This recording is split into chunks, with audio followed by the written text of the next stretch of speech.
The pelvic cavity is a funnel-shaped space surrounded by pelvic bones, and it contains organs such as the urinary bladder, rectum, and pelvic genitals, to name a few. The pelvic cavity and the abdominal cavity together form the larger abdominopelvic cavity. The pelvic cavity is bounded superiorly by the pelvic inlet, which connects to the abdominal cavity, and inferiorly it's bounded by a group of muscles and the fascia surrounding them, called the pelvic floor or pelvic diaphragm, which is suspended above the pelvic outlet, with its central portion dipping below it. The pelvic cavity also has an antero-inferior wall, two lateral walls, and a posterior wall. So let's start with the antero-inferior wall, formed by the bodies and rami of pubic bones, and the pubic symphysis. Each pubic bone has three parts: a body and a superior and inferior ramus. The body of the pubic bone is the thickest, most anterior part of the pubic bone. Anteriorly, the bodies of the right and left pubic bones are joined together in the median plane to form the pubic symphysis. Now, in an anatomical position, the pelvis is tilted in the anterior-posterior plane, making the pubic bones and pubic symphysis act more like a weight-bearing floor than an anterior wall. The lateral walls of the pelvic cavity are formed by the right and left hip bones. Each hip bone has an inferior opening called the obturator foramen, which is formed by the pubis and the ischium. The foramen is partially covered by a membrane called the obturator membrane. This membrane and the pelvic surfaces of the ilium and ischium give origin to a muscle called the obturator internus, which pads most of the lateral pelvic wall. Now, the fibers of the obturator internus muscle converge posteriorly to become tendinous, and then travel through a foramen called the lesser sciatic foramen. Finally, they attach to a large area on the lateral side of the femur called the greater trochanter. The medial surfaces of the obturator internus are covered by a fascia called the obturator fascia. This fascia covers most of the muscle and becomes thicker medially to form a tendinous arch. This arch gives origin to one of the muscles forming the pelvic floor or pelvic diaphragm. Additionally, the attachment of the pelvic diaphragm to the obturator fascia divides the obturator internus into a superior pelvic portion and an inferior perineal portion. Now let's move on to the posterior wall. The posterior wall has a bony and a musculoligamentous part. The bony part is formed by the sacrum and coccyx, which are the final parts of the vertebral column. The sacrum is a wedge-shaped bone composed of 5 fused sacral vertebrae. It forms the posterior-superior wall of the pelvic cavity, and has a superior base and an inferior apex. Also, the sacrum connects to the hip bones on both sides, forming the sacroiliac joints. The anterior and posterior sacroiliac ligaments support this joint anteriorly and posteriorly. Next, there's the coccyx, also called the tailbone, which is a small triangular bone formed by the fusion of 4 vertebrae. Inferiorly, it attaches to the apex of the sacrum and forms the last part of the vertebral column. Ever wondered why it's called the tailbone? Well, that's because the coccyx is the remnant of a tail-like structure found in human embryos between weeks 4 and 8, called the caudal eminence. But it's not just an embryonic remnant. Multiple structures attach to the coccyx. These include parts of the gluteus maximus and coccygeus muscles, and a ligament called the anococcygeal ligament. Now, as the name suggests, the musculoligamentous part of the posterior wall is composed of muscles and ligaments. The piriformis is the main muscle which forms the posterolateral walls of the pelvic cavity. It originates from the superior part of the sacrum, goes through a foramen called the greater sciatic foramen, and finally attaches to the superior border of the greater trochanter of the femur. The ligaments that form the posterior wall are the anterior-sacroiliac, sacrotuberous, and sacrospinous ligaments. The anterior sacroiliac ligament is one of the ligaments that supports the sacroiliac joints anteriorly. The sacrotuberous ligament passes from the posterior surface of the ilium and the lateral surfaces of the sacrum and coccyx to the ischial tuberosity. Finally, the sacrospinous ligament passes from the lateral surface of the sacrum and the coccyx to the ischial spine.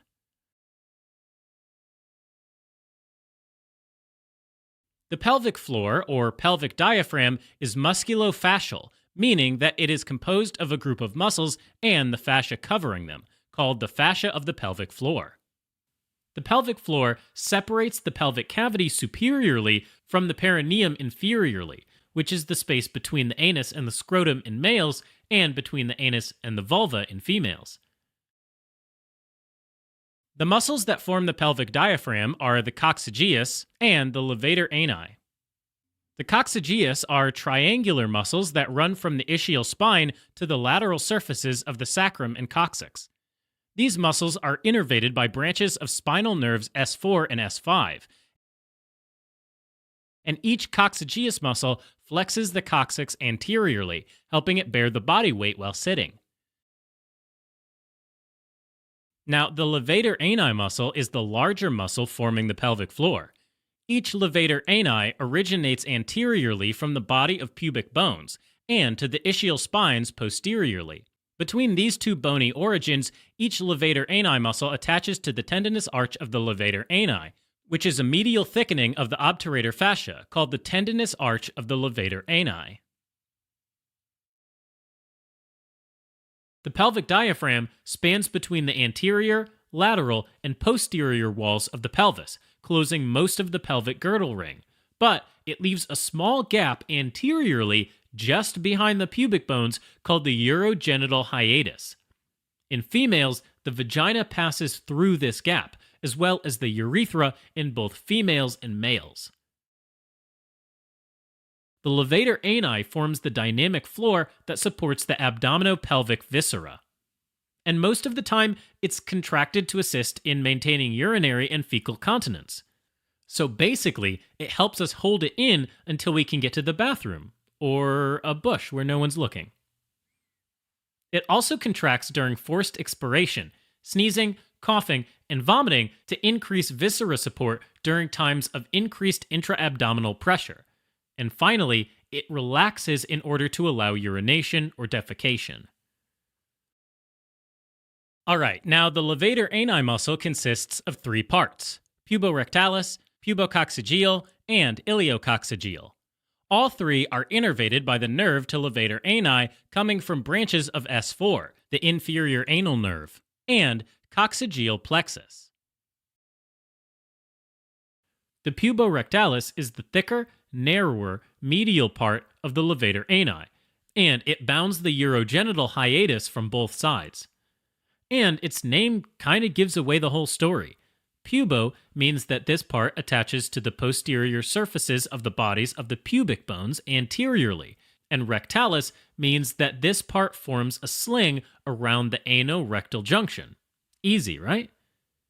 The puborectalis is U-shaped, with the tips of the U attached anteriorly to the posterior surfaces of the bodies of both pubic bones. The bowl of the U forms a puborectal sling around the junction between the rectum and the anus, called the ano-rectal junction or flexure. So, when all is said and done, the puborectalis plays a major role in maintaining fecal continence. Next, there's the pubococcygeus, which is the wider, thinner, intermediate part of the levator ani muscle. This part arises lateral to the puborectalis, from the posterior surfaces of the bodies of pubic bones, in addition to the anterior tendinous arch. The lateral muscle fibers go posteriorly to attach to the coccyx, hence its name, pubococcygeus. The medial muscle fibers of the paired pubococcygeus muscles fuse in midline to form a median tendinous raphe, which forms part of the anococcygeal body, or ligament between the anus and coccyx, often referred to as the levator plate. This raphe unites with the external anal sphincter, forming a ligament that extends between the coccyx and the anus, called the anococcygeal body, or ligament. The main action of the pubococcygeus muscle is to maintain urinary continence and help in male ejaculation. Finally, there's the iliococcygeus, which is the posterolateral part of the levator ani. This part arises from the ischial spines and tendinous arch, and inserts on the coccyx and anococcygeal body. It is usually thin and poorly developed, and it usually looks like a fibrous tissue rather than muscle fibers. Alright, as a quick recap. The pelvic cavity is a funnel-shaped cavity bounded superiorly by the pelvic inlet and inferiorly by the pelvic floor or diaphragm. It has an antero-inferior wall, two lateral walls, and a posterior wall. The antero-inferior wall is formed by the bodies and rami of pubic bones. The lateral wall is formed by the obturator membrane and the obturator internus muscle. Finally, the posterior wall is formed by the sacrum and coccyx, and the anterior sacroiliac, sacrotuberous, and sacrospinous ligaments. The pelvic floor contains two muscles, the coccygeus and the levator ani. Those muscles support the pelvic viscera and help in maintaining fecal and urinary continence.